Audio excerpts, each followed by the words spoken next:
राधा जय जय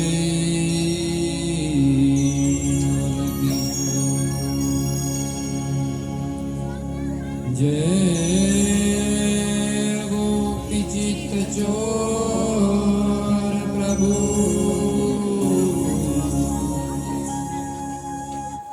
जय जय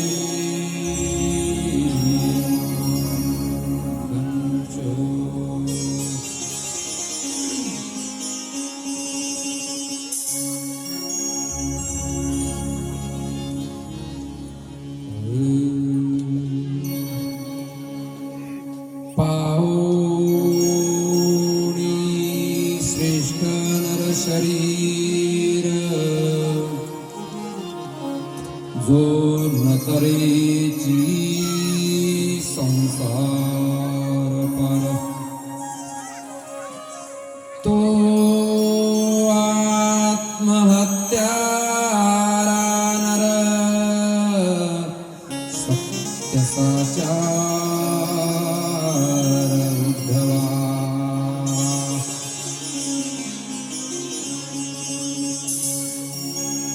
उद्धवा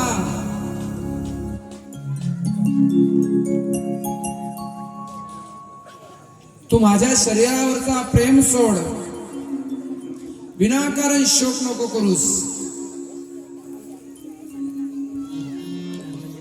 या देशात जन्म होणे फार महत्वाचे. या देशात आणि या देशात जन्म होऊन सुद्धा पहिले मानव शरीर मिळाला आहे. हा मानव शरीर पावणे नरश्रेष्ठ शरीर. नरश्रेष्ठ म्हणजे मानवाचा जन्म एवढा श्रेष्ठ आहे, एवढा श्रेष्ठ आहे. मानवाच्या जन्मासारखा श्रेष्ठ जन्मच नाही मानव जन्म. परंतु मानव मानवावर प्रेम नाही करत. हे पडून जाणारा प्रेम नाही. मानव मानवावरती प्रेम नाही करत. माझे मायबाप काही कधी कधी मोठ्या लोकांच्या घरी जाण्याचा मला प्रसंग येतो. श्रीमंत पैशानं मोठे श्रीमंत माणसं त्यांच्या घरी गेल्यानंतर त्यांचे आई वडील त्यांच्यापासून दूर राहतात. मायबाप दूर राहते त्यांच्यापासून. आणि त्यांच्या घरचे जवळ नाही का कुत्रे ते कोणते का आपल्याकडचे नाही, देशी कुत्रे नाही, विदेशी कुत्रे, मांजरीले भेटणारे कुत्रे. एवढे चिकन चोपडे असतात त्यांच्यासाठी गादी स्पेशल. मायबापाला साजरी एक गोदडी किंवा चादर बेडशीट नसते, परंतु कुत्र्याला गादी. कुत्र्याला कोणते का बिस्किटाचे पुढे आणि मायबापाला जर घासभर भात दिले तर नाही मारत.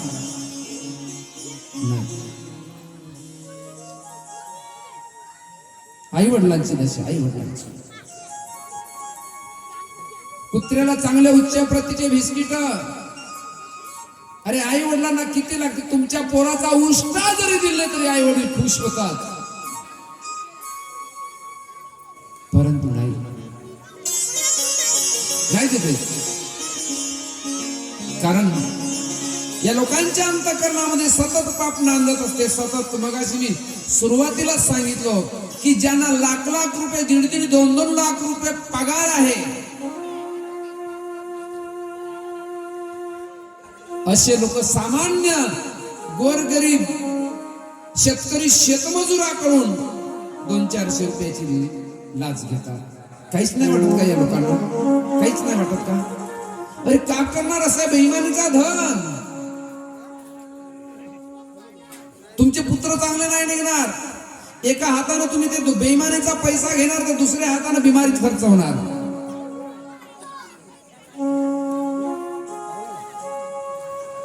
आणि कुत्रे पण त्या घरच्या बायका सुद्धा त्या मोठ्या माणसाच्या श्रीमंताच्या, मी इतकं नाही सांगत आहे, इथे तसे लोकही दिसत नाही आहेत तेवढे. त्या लोकांच्या बायकाच्या म्हणजे राहणीमान थोडासा वेगळा असते, बोलणं वेगळा असते, त्यांचे कपडे थोडेसे वेगळेच असते. अरे त्यांना तुम्ही नाही देता पोटभर नका देऊ. कमीत कमी त्या लोकांना तुमच्यापासून दूर नका ठेवू, एवढा तरी करा. आई माय बापाला दूर नका ठेवू. सगळ्यांना जवळ करा. कुत्र्यांना तुम्ही जवळ करता, कुत्र्यांना बिस्किट, कुत्र्यांना गादी. तुम्ही माय बापाला गादी द्या. नाही दिले तरी चालते, ते आनंदात आहेत. फक्त त्या माय बापाशी 2 शब्द प्रेमाचे बोला, 2 शब्द प्रेमाने बोला. त्यांचा अंतकरण एवढा भरून निघेल की खूप मोठा आनंद होईल त्यांना. काहीच नाही पाहिजे. एकदा जेव्हा नाही दिले तरी चालेल, फक्त त्यांच्याशी प्रेमाने 2 शब्द बोला. ज्याने ज्याने मायबापाची सेवा केली त्यांची कीर्ती एवढी वाढली, कीर्ती एवढी मोठी वाढली की त्या कीर्तीचं वर्णन मी करू शकत नाही. त्या कीर्तीसाठी ब्रह्मांड नायक मालकाला या ठिकाणी यावं लागला.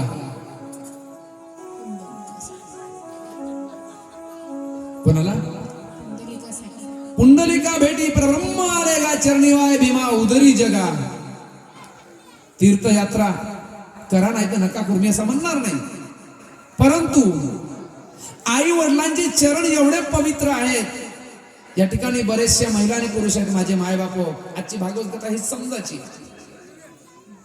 कारण ही संस्कृती विसरत आपण.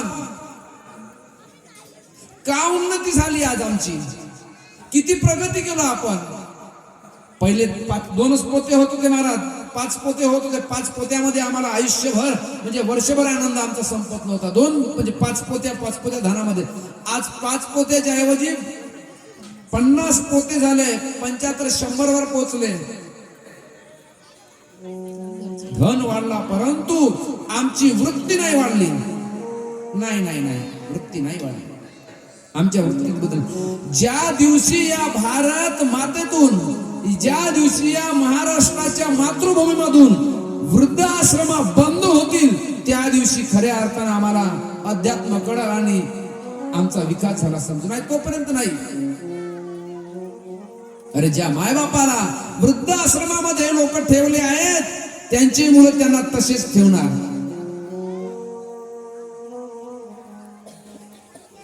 ज्या लेकराकडे पाहून आई वडील आनंदित राहतात, लहान असताना लेकराला पाहिल्याबरोबर आईची भुकतान निघून जाते, तिचा भाग क्षीण निघून जाते, आणि तीच आई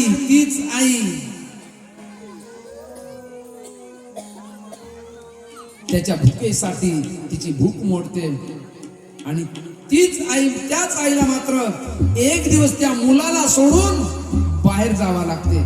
इथे महिलांचा काय अपराध नाही आहे. अरे आपला पोरगाच बदमाश, सुनायला म्हणून काय उपयोग आहे. ते मुलाला का मुलगी कधी म्हटली का? नाही म्हटली. परंतु ज्या दिवशी हे वृद्धाश्रम बंद होतील, व्हायलाच पाहिजे.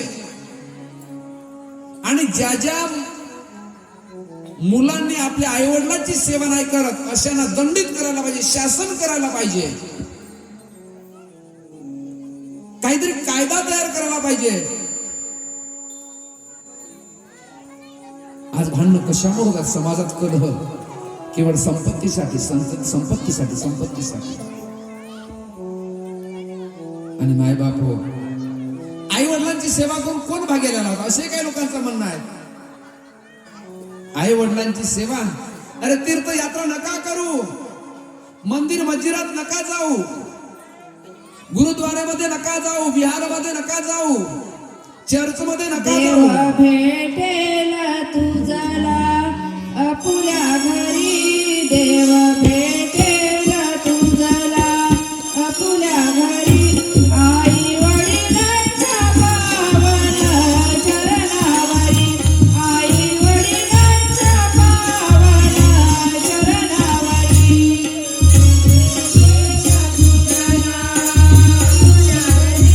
देव भेटेल तुझला आपुल्या घरी,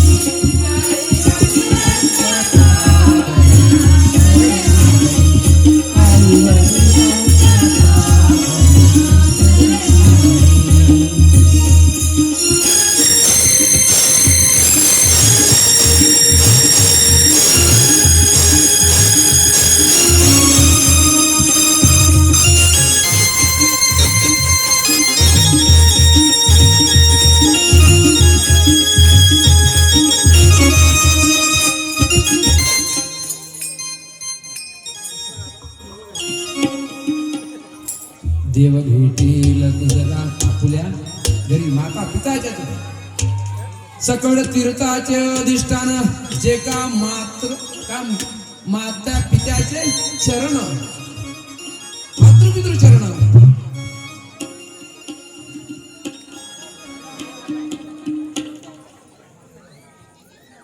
आई वडिलांचे चरण जे का माता पित्याचे चरण जे सर्व तीर्थाचे अधिष्ठान सगळे तीर्थ एका ठिकाणी आहेत कुठं आई वडिलांच्या ठिकाणी म्हणून माझे माय बाप मला एक सांगावं असं सतत नागापुरी महाराजचा भागवत ऐकले नाही ऐकत सरकारचा आवाजही बरोबर नाही आहे त्याची मंडळीही बरोबर नाही काहीच बरोबर नाही आहे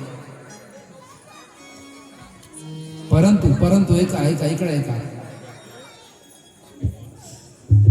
तुम्ही सगळं विसरून जा फक्त जन्मदात्या मायबापाला विसरू नका ए मुलांनो आई वडील काय ते आपल्याला नाही कळलं अजून आई वडिलांना विसरू नका जर आमची आई नसती जर आमचा बाप नसता तरी ते ऐकायला कोणाला असता आई वडील जर नसते जाऊ द्या देव बाजूला जाऊ द्या बाकीचे बाजूला जाऊ द्या आई आणि वडील नसते तर आम्ही इथे आलो नसतो निमित्त मात्र का होईना परंतु आई वडील पाहिजे आई वडील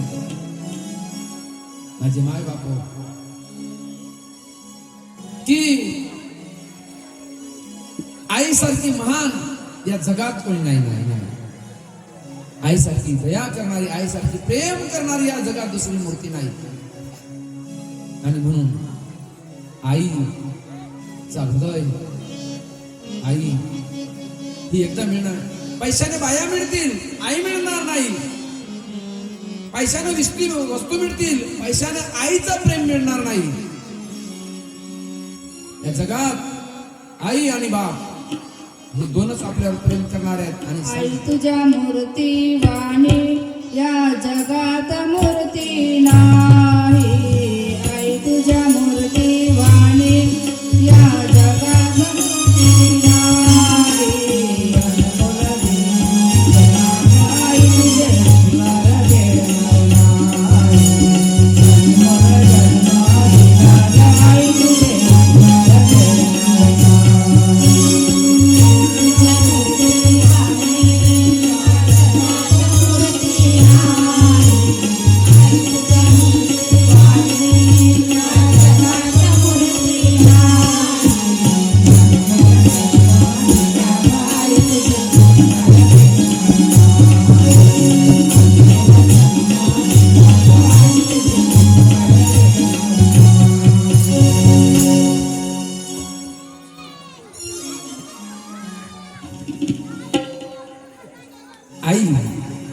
आई कोणाला म्हणतो आपण जननी जिने जन्म दिला जिने 9 मास 9 दिवस आपल्या उदरामध्ये ठेवलं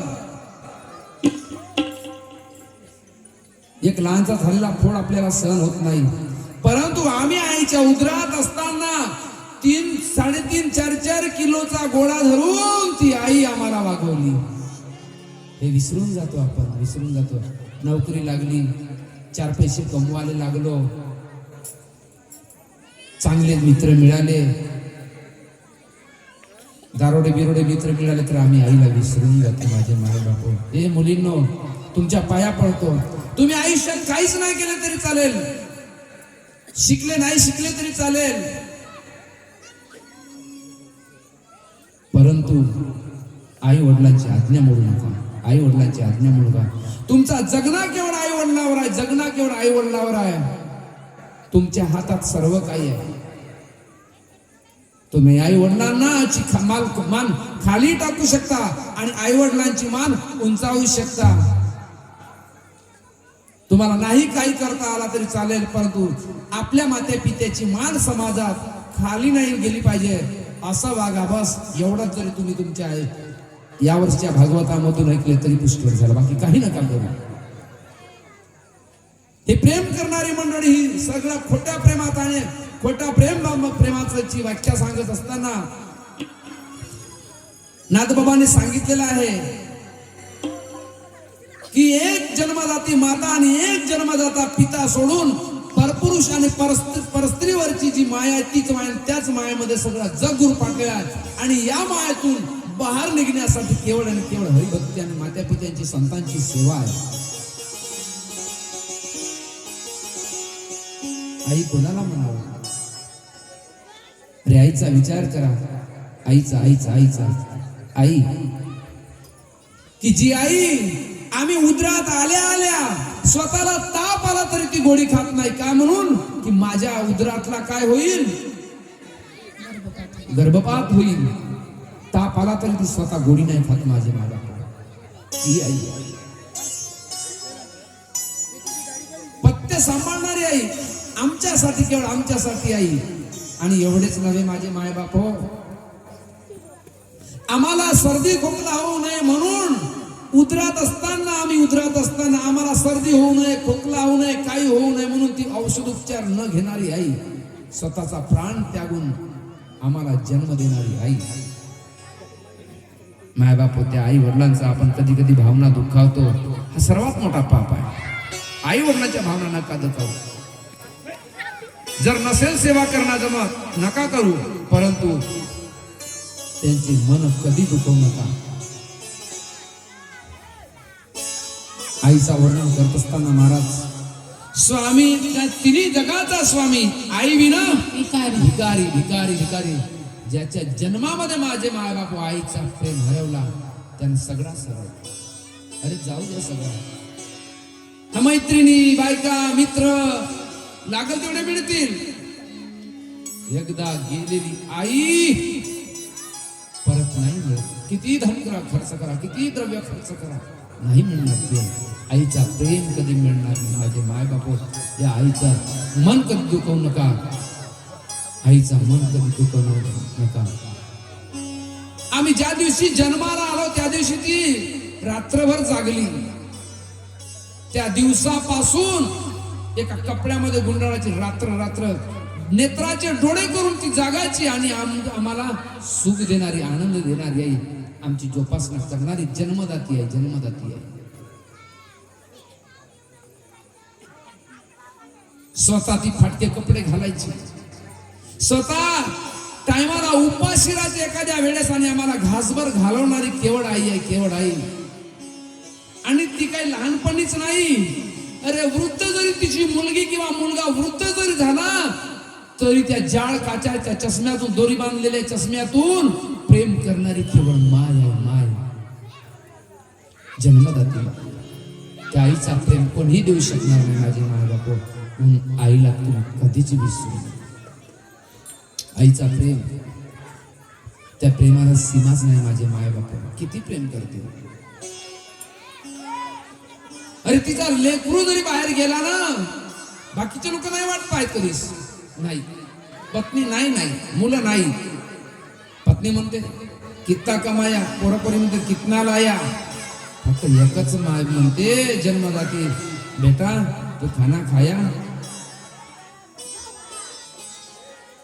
परंतु आईचाच तिरस्कार करणारे मात्र, आईचाच तिरस्कार करणारे माझे मायबाप, तुम्ही किती आयुष्यात धन कमवा, जोपर्यंत मायबापाची सेवा करणार नाही तो धन आपल्याला कधीही सुख शांती देणार नाही. आणि ज्या ठिकाणी आई वडिलांची सेवा आहे, मात्या पित्याची सेवा आहे, त्या ठिकाणी प्रत्यक्षात देव आहे. प्रत्यक्षात देव तिथे लक्ष्मी आहे, नारायणही आहे. आणि म्हणून माझे मायबाप, आम्ही बाहेर गेलो, सतत चिंता करणारी माया, सतत चिंता करणारी माया, सतत चिंता करणारी माया. माझे मायबाप,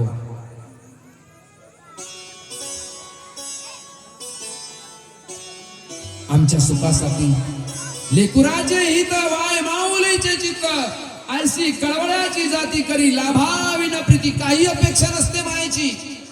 का अपेक्षा सांगा? मायनं का मागितलं आमच्याकडून? काय दिलो आम्ही? दिलो तिला आम्ही फक्त दुःख. जन्माला आल्यानंतर लाता घातलो आम्ही, तारुण्यामध्ये आलो, आम्हाला वृद्ध आई सहन होत नाही, तिलाही लाता घालतो. कुठं पाप फेडायचे नाही माझे मायबाप. अरे एवढाही अपराध केल्यानंतर ती आई आपल्याला पदरात घेते आणि म्हणते, ए पोरा, ए पोरी, असं नको करूस. काय माईचं अंतःकरण असेल, काय आईचं अंतःकरण असेल. सागर, ज्या ठिकाणी सागराची सुद्धा उपेक्षा कमी पडते, एवढा मोठा आईचं अंतःकरण असते माझे माय बाप. एवढी दयावंत आई असते, क्षमा करणारी आई असते. कोणता न्यायाधीश क्षमा नाही करणार, व्यक्ती नाही, किती गुन्हे करा, केवळ एकच आई आपल्याला क्षमा करते, ती म्हणजे आपली माय, माझे माय बाप. आणि प्रत्येकाचा जन्म आईशिवाय झालेला नाही, म्हणून आई माझी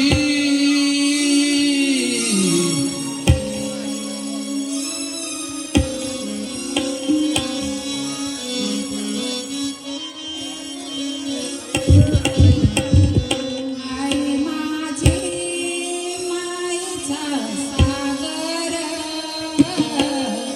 दिला तिने जीवना आधार.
की ही जन्मदाती आहे माझे माय बाप.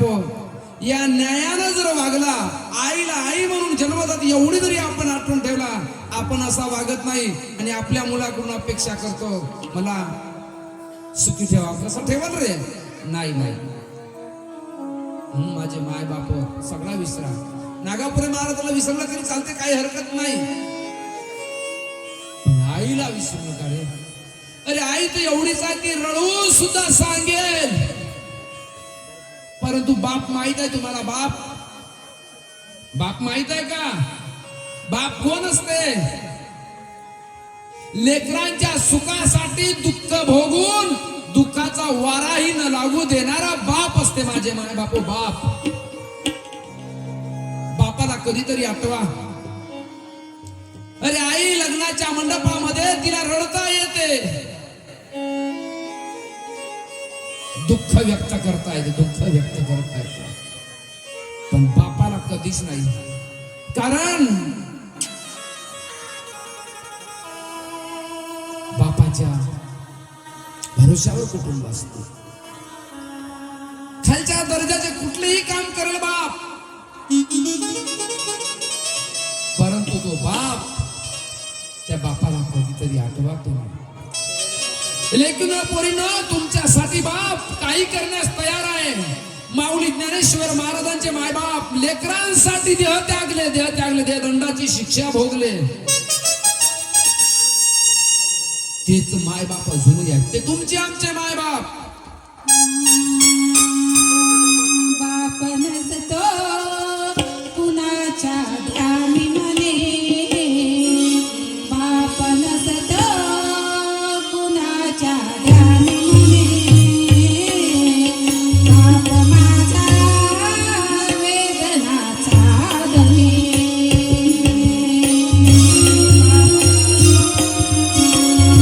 माझ्या ध्यानी मने,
कुणाच्या ध्यानी मनी बाप माझा दुःखाचा धनी. मुलीनो ए पोरांनो, अरे बाप बाप केवळ तुमच्या सुखासाठी सतत कमवणारा हसू नका आता. तुमच्या सुखासाठी पोरगा शिकला पाहिजे, त्याची परिस्थिती लायकी नसताना सुद्धा आपल्याला पैसे पुरवतो, हमालीचा काम करेल, काबाळ कष्ट करेल, आपल्याला वेळेवर पैसे देतो, स्वतः फाटके कपडे घालतो, आम्हाला चांगले ड्रेस देतो, स्वतः शिवलेली फाटलेली चप्पल असेल ती तशीच राहील, बिना चप्पल पायाने चालाल. आणि तो बाप तुम्हा आम्हाला का करतो, चांगला बूट आणि चप्पल घेऊन देतो. आणि शेवटच्या क्षणी सांगू, त्याच बापाला आम्ही त्रास देतो, बाहेर काढतो. खरंच आम्हाला काय मिळेल सांगा? शिकू द्या, जा किती शिकू द्या, या पलीकडे नाही जाणार. आणि माझे माय बाप, देवाची तुम्ही पूजा करा, नाही असं मी म्हणणार नाही, केले नाही केले तरी चालेल.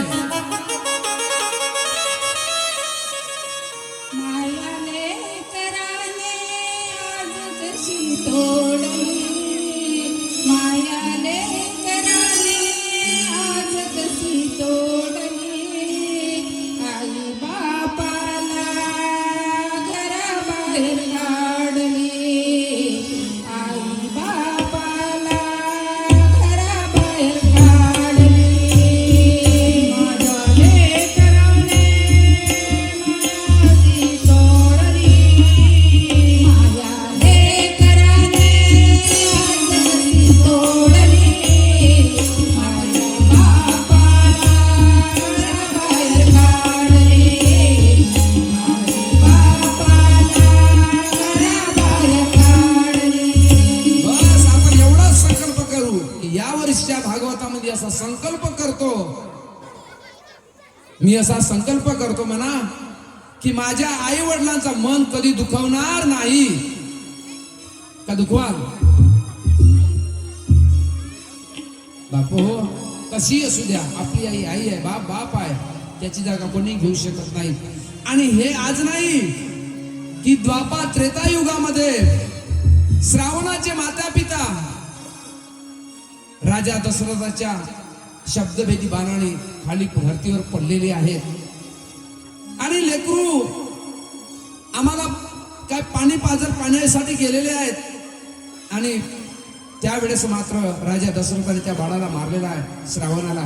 ए धावणाऱ्या मुलांना घरी जा रे बाबा, धावणारे मुलं कल्ला करणारे घरी जा.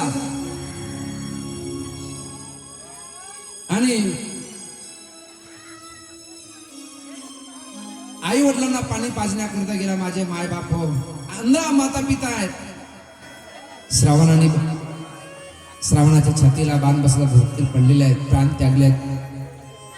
आणि त्यावेळेस मात्र श्रावण मला काय म्हटला, राजा मी तुमच्या हाताने मृत्यू येतात, फार आनंद आहे, परंतु माझ्या माय बापाला सांगा, आई वडिलांना फक्त पाणी नेऊन पाजा. का? पाणी पाजा, पाणी. परंतु एक माझा वचन आहे, पाणी पिईपर्यंत तुम्ही बोलू नका. जर का तुम्ही बोलले आणि ऐकले, ते पाणी पिणार नाही आणि ते सुद्धा प्राण सोडून देतील. माझी तुम्हाला विनंती आहे राजा. नाईलाजाने महाराज राजा दशरथ खूप पुण्यवान होते. इंद्राला 14 वेळा राज्य दिलेले महाराज काय राजा दशरथ होते. पाणी घेऊन गेले. अंध माता पिता त्या कावडी म्हणून बोलता, ए दशरथा माफ करा, अरे श्रावणा, त्यांना माहित नाही माझ्या समोर मुलगा आहे की कोण आहे. श्रावणा, अरे का बोलत नाहीस, का रुसलास? आई बोलला, अरे तुला त्रास होत असेल, आम्हाला काशी नको दाखवू, नाही पाहिजे आम्हाला काशी. आपला लेकरूच आपली काशी आहे, लेकरूच आपला काशी आहे. माय बापो, ज्याचे मुलं चांगले आहेत त्याचीच काशी आहे, तेच काशी आहे. ज्याचे मुलं चांगले आहेत, म्हणजे सांगायची गरज तुम्हाला कळला असेल, काही उपयोग नाही. आणि कोण आहे रे बाबा दशरथ? श्रावणा, का रुसलास? बोल आमच्याशी, बोलल्याशिवाय पाणी पिणार नाही. महाराज बोलायला पर्याय केला, कोण आहे समोर कळत नाही. आणि तो पाणी घेऊन राजा दशरथ उठायला लावतायत. अरे बोल बाळा, जोपर्यंत तू बोलणार नाही तोपर्यंत आम्ही पाणी पिणार नाही. राजा दशरथ महाराज फसले आणि त्या ठिकाणी मी आहे राजा दशरथ. हो, आम्हाला राजा नको पाहिजे, आम्हाला दशरथ नको पाहिजे, आम्हाला आमचा श्रावण पाहिजे. श्रावण बाळ मुलगा श्रावण पाहिजे. राजा येऊन काय उपयोगाचा महाराज, मंत्री येऊ द्या पण आपल्या मुलाची सर नाही करणार, कारण वृद्धत्वाची काठी मुलगा आहे. आणि शब्द काढला महाराज, अरे आमचा दशरथ, आपला श्रावण कुठं आहे? राजा दशरथ त्यावेळेस बोलते झाले दशरथ की नाही, तुमचा श्रावण नाही राहिला. काय बोलता नाही राहिला? काय झालं? नाही माझ्या. अरे तुम्हाला आणाय सांगा, कुठं आमचा दशरथ? राजा, हे राजा दशरथ, अरे सांग आमचा श्रावण कुठं आहे?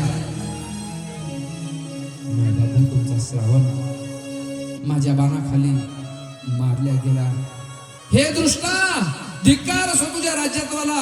अरे आमचा वृद्धत्वाचा, आमच्या आंब्यांचा, आणि त्याची काठी, वृद्धत्वातली काठी आमचा लेकरू आहे आणि त्यांना तू मारलास. अरे तुझा भला नाही होणार. धिक्कार असो तुझ्या या राज्याला.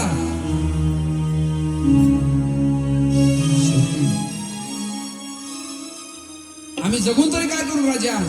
अरे तुला आम्ही श्राप देतो, जसे आम्ही पुत्र मोहानं या ठिकाणी प्राण त्यागणार, तसाच तू सुद्धा पुत्र शोकानं मरशील.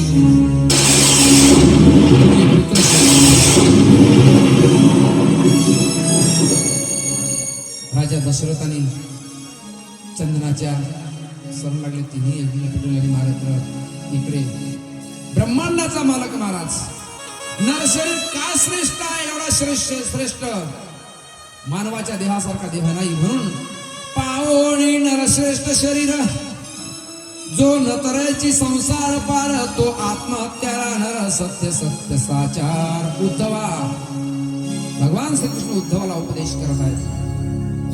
कोटी ब्रह्मत्या गोहत्येसी प्रायश्चित्त आहे, शास्त्रार्थासी परी आत्महत्या घडे न्यासी, ज्यासी प्रायश्चित्त त्यासी असे.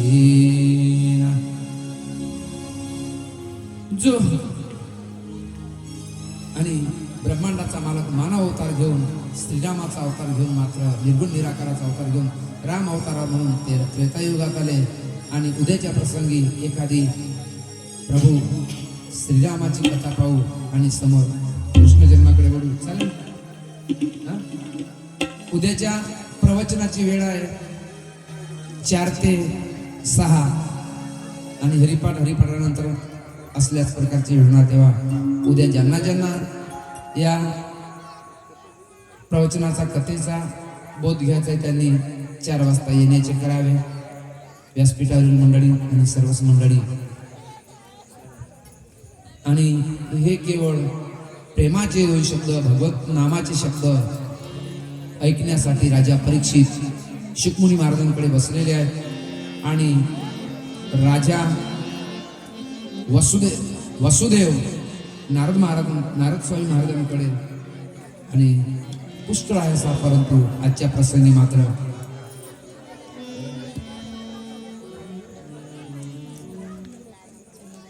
ठीक आहे ना, काय अडचण नाही, विषय संपला आहे हे तुमच्यावर. पुंडलिका श्री ज्ञानदेव भगवान की जय. आणि आजच्या या 3ऱ्या दिवशीचा प्रसंग या ठिकाणी पूर्ण झाला. उद्याचा 4था दिवस. उद्याच्या 4थ्या दिवशी गजेंद्र मोक्ष आणि